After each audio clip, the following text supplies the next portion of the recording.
Nosso tempo. Não, isso é o seguinte, isso aqui é uma coisa que está na programação, mas acho que a anatomia traz alguma coisa ali que talvez vocês não tenham visto, mas assim, aqui não tem muita novidade não, é uma revisão geral do assunto, que talvez vocês podem parar e perguntar e ver o que a gente pode ajudar e acrescentar alguma coisa. É uma visão geral, eu acho que todo mundo aqui mexe com câncer de próstata, está atualizado e pronto e tudo, mas então por isso que eu acho que não teria tanta novidade, mas eu vou tentar passar, é muita slide, mas tentar ser mais objetivo aqui e passar algumas mensagens e poder ajudá-los. Primeiro, a biópsia de próstata tradicional, a maneira que a gente faz, você sabe que a gente perde aí uma porcentagem de 30% dos câncer de próstata, subgraduação do câncer em 10, 15, 20%, e com isso existe essa ideia de novos marcadores para tentar indicar melhor as biópsias e tentar fazer melhor o rastreamento desses cânceres de próstata, ou quando vai indicar a biópsia. Então, existem alguns, pessoalmente, eu às vezes utilizo do índice de saúde prostática, tem laboratório aqui de fora que já encaminha isso, são 3 calicreínas, e te dá uma ideia, assim, de se o paciente tem, quando já foi biopsiado uma primeira vez, se tem um potencial baixo risco intermediário, alto risco para câncer de próstata, você está decidindo se vai fazer uma rebiópsia ou não. O 4K também existe, faz em Belo Horizonte, mais caro um pouquinho, mas são coisas que você pode usar no dia a dia, você está lá na dúvida se vai rebiopsiar o paciente ou não. Segundo é que a ressonância, tem dúvida, tem um papel importante hoje. Cada vez mais, assim, inicialmente citado como um instrumento a ser utilizado no paciente que fez uma primeira biópsia. Se você está pensando em rebiopsiar, o PSA está suspeito, eu acho que é o grande papel. Tem uma boa sensibilidade, especificidade, e com isso ela veio também acrescentar, provavelmente, ela mesma nas biópsia de próstata. Não é a nossa realidade ainda, mas hoje 90% e mais dos pacientes que fazem biópsia hoje nos Estados Unidos já faz talvez com fusão, biópsia de fusão. Já existe no Rio, e em BH ainda não tem. Então é mais uma coisa que vai crescer, está crescendo, apesar de algumas discussões que a gente vai falar a seguir. Essa biópsia com fusão usando a ressonância permitiu mais diagnóstico de doença de risco intermediário, doença importante, 4+3, menos cânceres indolentes não significados. Então é isso, o papel desse exame realmente cresceu e cada vez mais crescendo em todos os lugares do mundo. Existe um esquema ideal? Talvez assim, um caso igual esse. Você vai lá, uma biópsia tradicional, uma lesão menor que essa, uma biópsia tradicional. A gente ainda tem no nosso meio pessoas fazendo biópsia de próstata que, claro, muitos não são urologistas, mas muitos são radiologistas, ultrassonografistas normais, que hoje a gente já conseguiu, que a gente fala um colega, hoje, teoricamente, mesmo paciente encaminha para um uroradiologista. Falei assim, você vai ser um uroradiologista. Igual existe o uropatologista, que veio aqui, o Leonardo. Mas não é a realidade nossa aqui, em todo lugar do país. Aqui, de fato, tem um colega que, vou falar baixo aqui, é ginecologista fazendo biópsia de próstata. Eu liguei um dia, dono da clínica, e falei assim, não dá. Ele não sabe olhar a ressonância, eu já não sei olhar uma ressonância. Não diz o outro, como eu avaliar todos os pirrais, onde tem que fazer a biópsia, vai colocar um ginecologista para fazer biópsia. Então, acho que todo mundo tem que fazer, tentar levar isso para o seu ultrassonografista, levar artigo para ele, mostrar a ressonância, porque a gente não vai ter um uroradiologista em todo lugar. Aqui agora eu estou conseguindo um pouco mais de boa vontade está fazendo. Biopsiar uma lesão como essa, tradicionalmente, vai biopsiar a zona periférica e não vai ver isso aí nunca. Essa aqui é uma lesão ainda grande.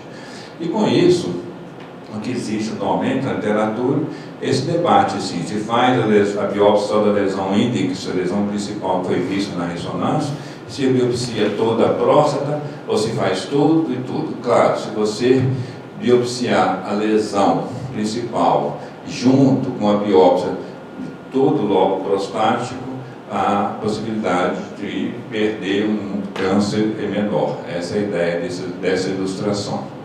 Que talvez O ideal é você biopsiar a lesão principal lá com a biópsia de fusão, mas também biopsiar toda a próstata. É claro que isso gera custo, atraso no procedimento e tudo, por isso é discutido. E esse artigo saiu agora em novembro, mostrando que a ressonância biópsia com biópsia de fusão, ela não substitui o template tradicional de biópsias, como a gente tem feito. Mas aí, por quê? Porque talvez o radiologista que está fazendo a biópsia com a ressonância também, ele é inexperiente, segundo os autores, porque alguns cânceres talvez não são visíveis na ressonância, um PIRADS 3, às vezes você não identifica aquilo bem, fica na dúvida.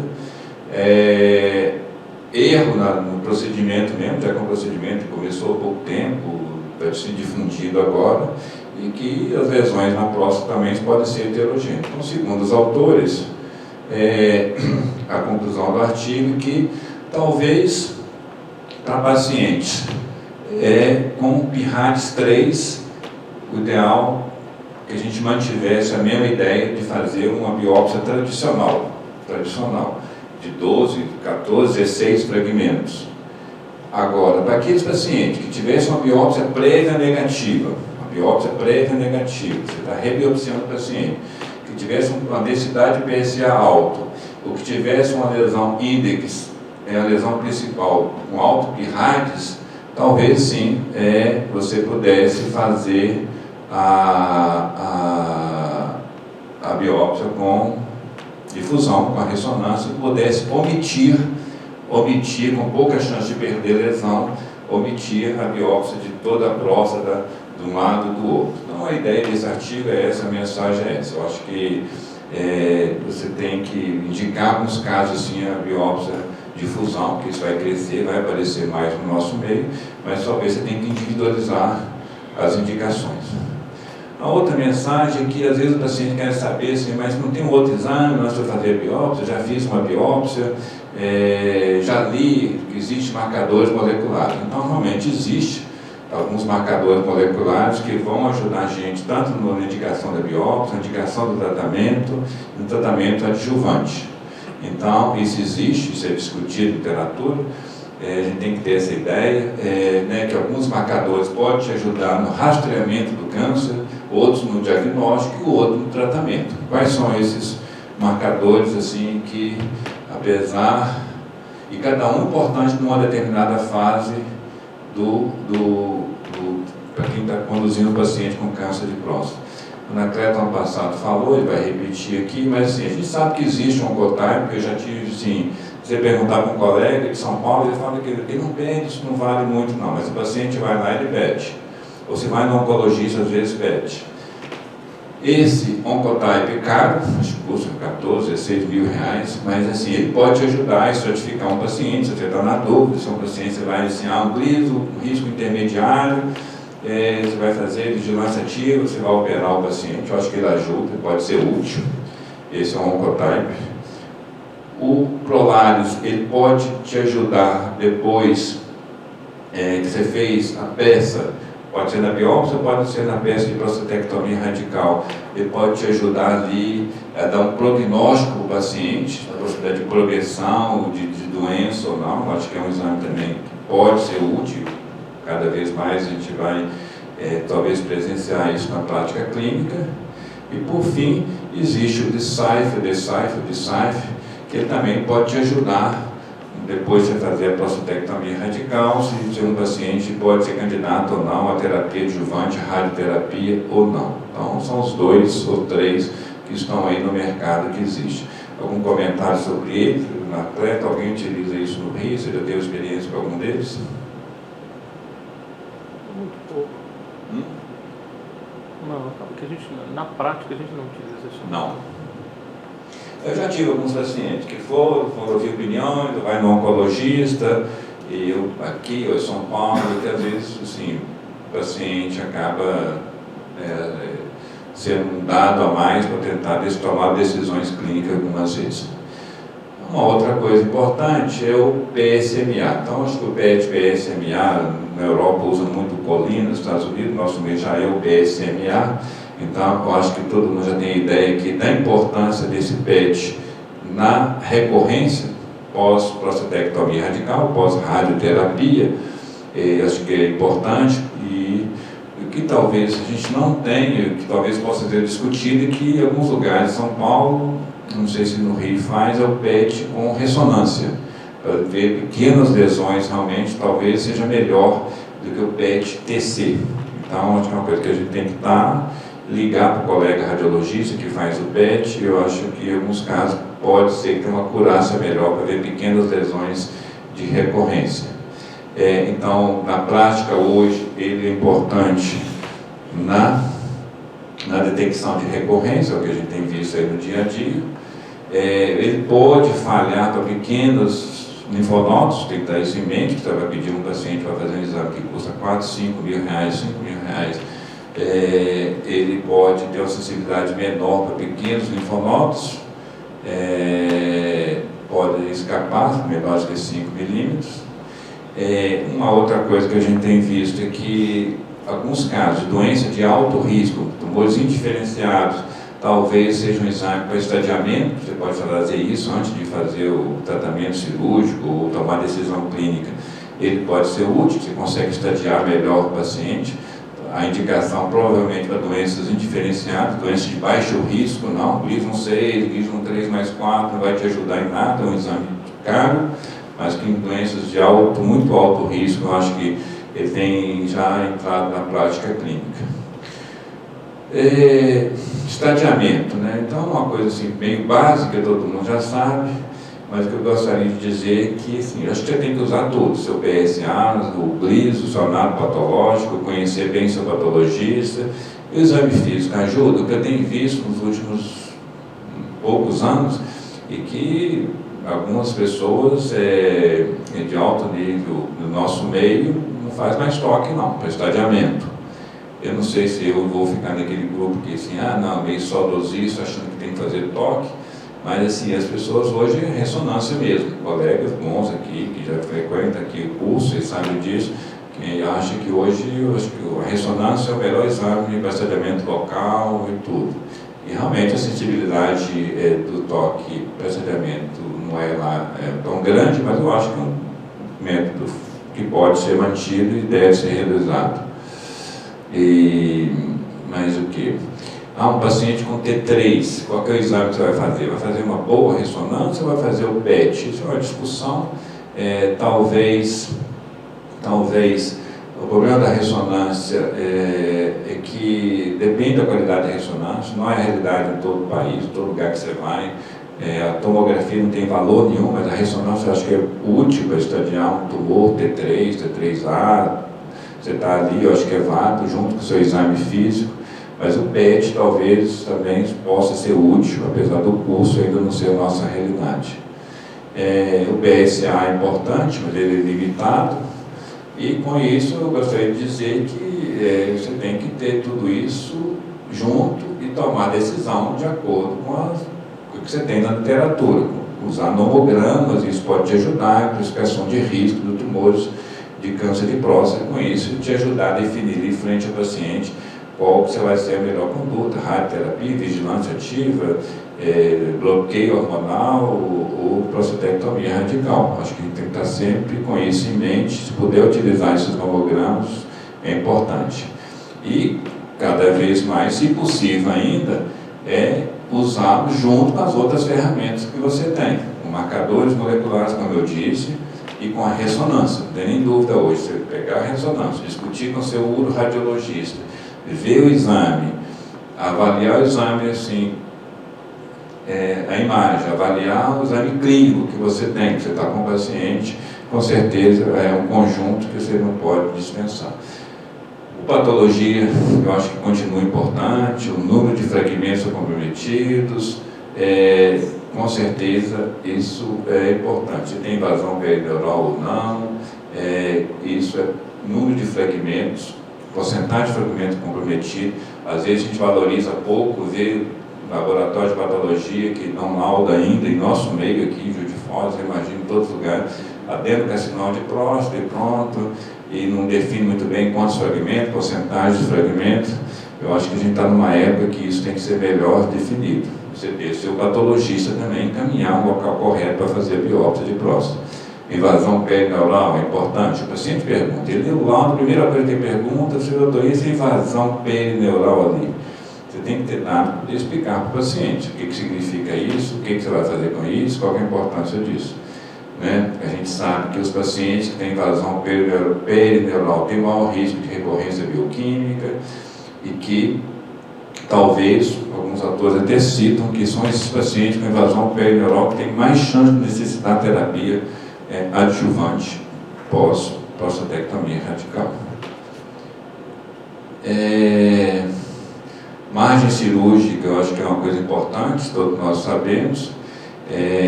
Essa margem, gente, eu acredito que até cirurgia aberta, laparoscópica, a impressão que na laparoscópica mais um pouquinho, mas na robótica também acontece, é variável. Vocês veem que pode variar de 6% a 40% essa revisão de margem positiva. E isso, margem, é fator preditivo de recorrência, de risco de falha após a cirurgia. Então é importante, com isso, conhecimento anatômico, uma boa ressonância antes, um bom procedimento cirúrgico, sem dúvida, é importante.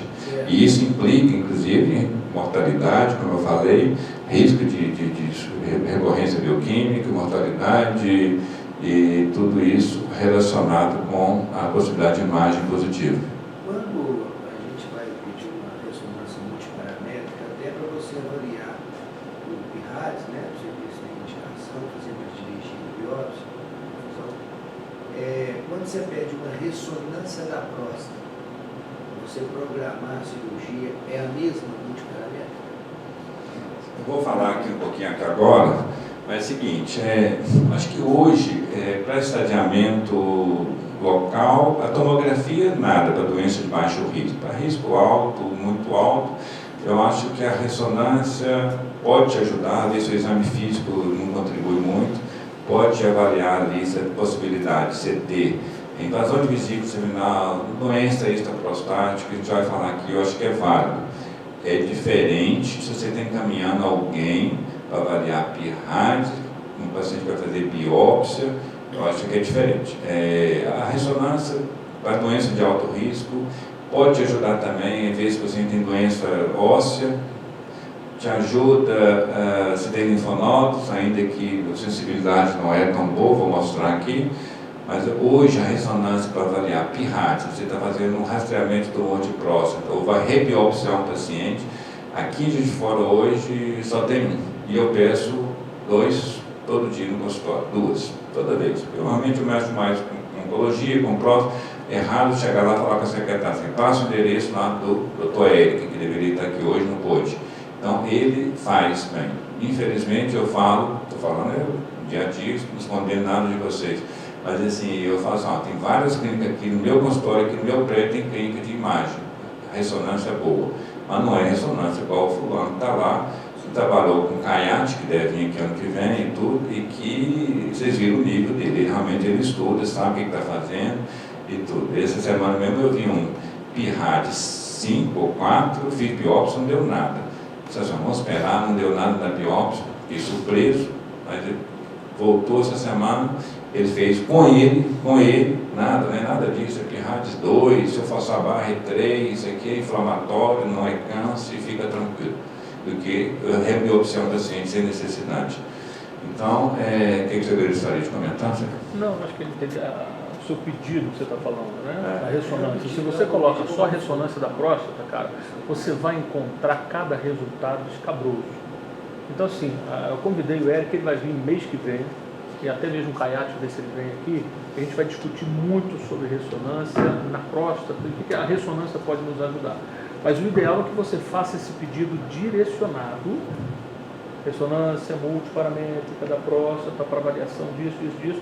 E outra coisa que eu sempre recomendo, manda para aquele indivíduo.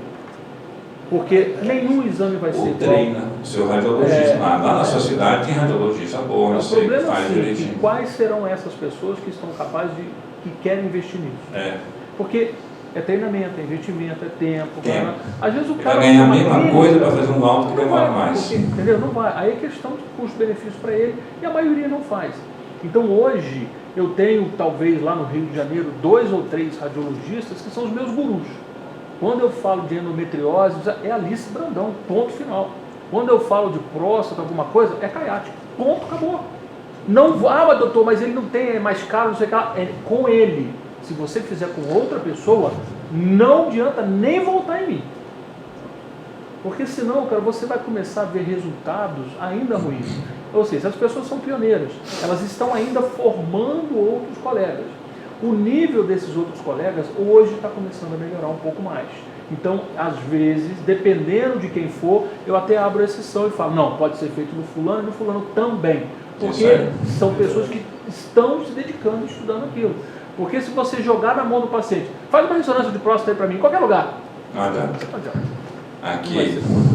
E a ressonância, então, cada vez mais tem esse papel. Você pode ver que ela tem, assim, um paciente com 80% das lesões com PIRADS tem realmente doença, e por outro lado também, uma ressonância negativa, a possibilidade de ser realmente negativa existe, é boa. Então, o radiologista é importante, ainda que não seja perfeito para estadiar a doença, mas ela pode, aqui que eu te falei, fornecer dados que pode te ajudar no estadiamento, e que para lesões de baixo risco, não, gente, eu acho que não, colocar um paciente de tomografia, ressonância na doença de que você está, a não sei que você vai fazer vigilância ativa, está precisando fazer biópsia do paciente, vai fazer ressonância para todos os casos de risco baixo, talvez não, a gente tem que pensar muito nos custos, né, quando a gente está falando disso.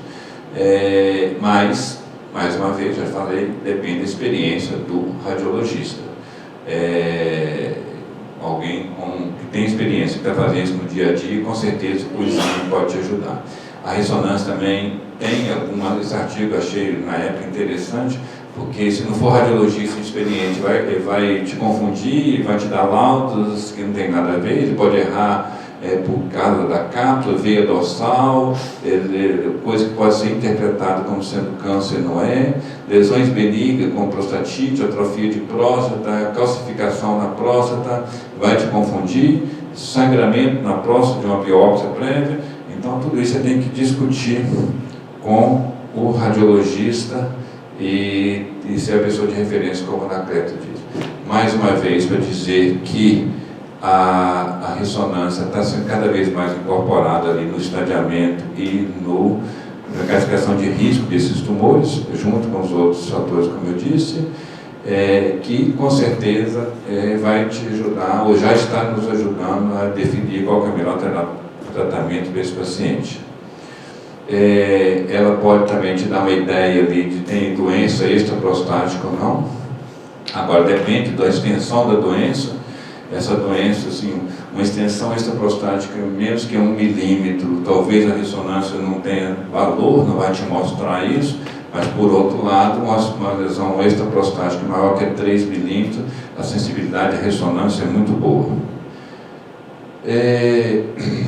Sinais indiretos que algumas vezes a ressonância pode te dar, discretos abalamentos na próstata, contato na cápsula da próstata, o tamanho da lesão na próstata pode predizer a possibilidade desse paciente ter extensão extraprostática e com isso facilitar o seu procedimento cirúrgico, os cuidados que você tem que ter.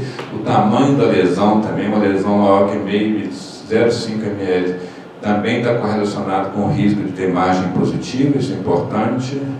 E com isso, o Rafael vai falar isso aqui. A ressonância tem esses dados, depende do radiologista, de uma boa ressonância, que nem sempre é a nossa realidade, mas o Rafael vai mostrar isso aqui quando ele tiver, ele participou desse trabalho. Eles criaram um nomograma que ele consegue colocar ali os fragmentos positivos e o Gleason daqueles fragmentos e predizer ali a possibilidade desse paciente ter margem positiva, o que você vai fazer. Então, isso aí foi adotado como está você pode baixar isso no Google Apple lá, e tentar usar esse nomograma que pode te ajudar durante o procedimento cirúrgico. Invasão da vesícula seminal Em alguns casos específicos, você tem que indicar a biópsia, porque é um fator prognóstico. E com isso, então, para paciente que tem um tumor T2, A ou B, com PSA maior que 10, e que tumores na base da próstata, talvez o seu radiologista, ao fazer biópsia, poderia incluir uma biópsia de vesícula seminal. A linfadenectomia, isso vai ser discutido aqui nesse módulo, no próximo módulo, a importância disso, mas o que eu gostaria de dizer é que a ressonância também tem importância, talvez, para detectar linfonodos maiores que 8 milímetros na pelve, maior que 10 fora da pelve, tem grande chance de ser maligno, que a ressonância, a tomografia, e ela mesmo assim tem uma sensibilidade baixa para isso, e com isso existe um nomograma, que eu acho que todo mundo tem que começar a familiarizar com ele, que é o nomograma de Bligante, que também pode ser baixado aí no celular, e você colocar lá o PSA, o estadiamento clínico da ressonância, você tem que ter uma ressonância. Está tudo lá, esse parece que foi atualizado agora em 2018, tem uma versão antiga e tem uma nova.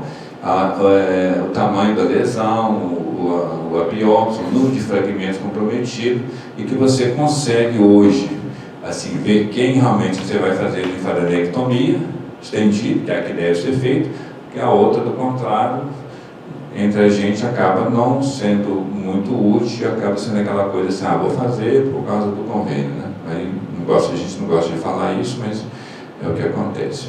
Então, acho que esse nomograma é importante. O tratamento, também bem rapidinho, assim, isso tem uma coisa que possa ser útil, mas eu acho que a gente tem que ter essa classificação de amigo, assim, do doença de baixo risco, risco intermediário, alto risco, e quando a gente vai lá no site da NCCN, o que a gente vê é que a gente tem que ter essa ideia. Tem que ter essa ideia, porque os pacientes hoje, estava falando com o André, com o Gustavo agora há pouco, os pacientes hoje, metade deles, diagnóstico de câncer de próstata, alguém já teve câncer na família, alguém conhece um oncologista. E quando a gente fala com um oncologista conhece isso aí, ele conhece esse site aí, esses fluxogramas de NCCN. Então a gente tem que ter uma ideia para também ter um embasamento para discutir com o paciente, com o seu oncologista. Qual é o melhor tratamento do paciente, né? Mas essa coisa de definir qual paciente vai fazer vigilância ativa, fazer cirurgia, radioterapia, bracterapia, que alguns lugares tem, como aqui em Juiz de Fora, você tem que ter essa classificação em mente e saber conversar com o paciente. Agora, como é que toma essa decisão, né? Um pouco, como no site do NCCN fala, as orientações dos guidelines dele tem muito a ver com a expectativa de vida do paciente. Você não vê que o guideline americano não, o europeu é um pouquinho diferente, eu vou mostrar isso rapidinho. Mas você tem que ter essa ideia. Eu também concordo que hoje, para a gente, urologista, a cirurgia é o melhor tratamento para câncer de próstata. Comprovadamente diminui o risco de metástase, de usar bloqueio hormonal no futuro, e que, mesmo em paciente idoso, quando você fala de 10 anos, eu fui numa época que é o seguinte, 70 anos, prostatectomia radical, 72, não. 74, não. Isso não vai beneficiar o paciente. E isso não tem muitos anos, tem 15 anos. E hoje, não me envergonho de dizer que já operei paciente de 82 anos. 82 anos. Que anda a cavalo, que tudo. Aí uma vez eu fui conversar com um colega de São Paulo, e falou assim, Beto, eu também opero. Só que o meu joga tênis ali e tudo. Não, o meu anda a cavalo e tudo. Do interior, né, sabe? O dele joga tênis, 82 anos. Então, paciente com cada vez mais envelhecendo, esse aqui vai dizer que 71% dos pacientes que morrem de câncer, 71 pacientes, 71% dos pacientes com idade acima de 75 anos podem morrer do câncer, se não tratá-lo. Então, morre mais do que os pacientes mais jovens. Então, a importância desse grupo de pacientes, você também indicar para ser tratamento curativos, com controle local da doença. E que, mesmo paciente com tumores T1, T2, a cirurgia, 4% dos pacientes vão morrer da doença. Você faz radioterapia, 7%. Você observa só 11%. Então, você tem que ter esses números na hora que você vai discutir com o paciente, ele vai entender um pouco, mas discutir com o seu oncologista também por que você está tratando esses pacientes mais idosos e propondo terapia para controle local da doença, né? Ou cirúrgico. Mesmo as doenças de alto risco em pacientes idosos, o tratamento cirúrgico, controle local, oferece melhor resultado, comparado até com os mais jovens. E para terminar, eu acho que esse aqui é uma coisa interessante, que foi uma sociedade de geriatria estudando assim, como você vai avaliar o tratamento cirúrgico, a performance do paciente idoso com câncer de próstata. Então a mensagem é a seguinte: você tem que ter uma ideia geral das comorbidades do paciente, do estado nutricional, da função cognitiva, da sua performance física. Provavelmente você tendo um bom clínico, um bom generalista, ou um oncologista de sua confiança, que não vai ser qualquer oncologista, porque senão ele vai fazer bloqueio hormonal, ou ele vai fazer radioterapia, mas um oncologista, até tem alguns, conheço alguns, eu converso com ele, falo, só quer que você avalie o paciente nesse. Você não tem um clínico bom, às vezes, que pode te ajudar. Então, fazendo essa avaliação e você conversando com o paciente, ele classificando esse paciente, se ele está em forma ou se ele não tem muita forma, você vai decidir, então, se vai indicar o procedimento curativo dessa doença ou não. Aqui, para resumir, que a Associação Americana, talvez nisso aqui, ela nos ajuda melhor. Ela acha que a expectativa de vida, assim, não tem uma coisa muito bem definida, eu acho que você tem que olhar a longevidade do paciente é importante, mas assim, fatores, outras comorbidades, como que o paciente está entendendo a sua doença, os fatores de risco, a história natural da doença. Então, o guideline americano ele é mais assim, aberto, e essa coisa que talvez é o que a gente faça mais. O guideline europeu, ele é meio pragmático, né? Baixo risco, alto risco, opcional, padrão. Eu acho que é uma coisa meio categorizada ali, mas eu acho que você tem que ter isso em mente também. E o da NCCN é bem específico em relação à expectativa de vida. Eu acho que a gente tem que ter essa ideia dos guidelines e discutir isso com o paciente, com a família do paciente, com o oncologista, se for o caso, em alguns casos, e de tomar a melhor decisão, qual que é o candidato ideal para fazer a prostatectomia radical ou não. Acho que era isso que eu gostaria de passar para vocês.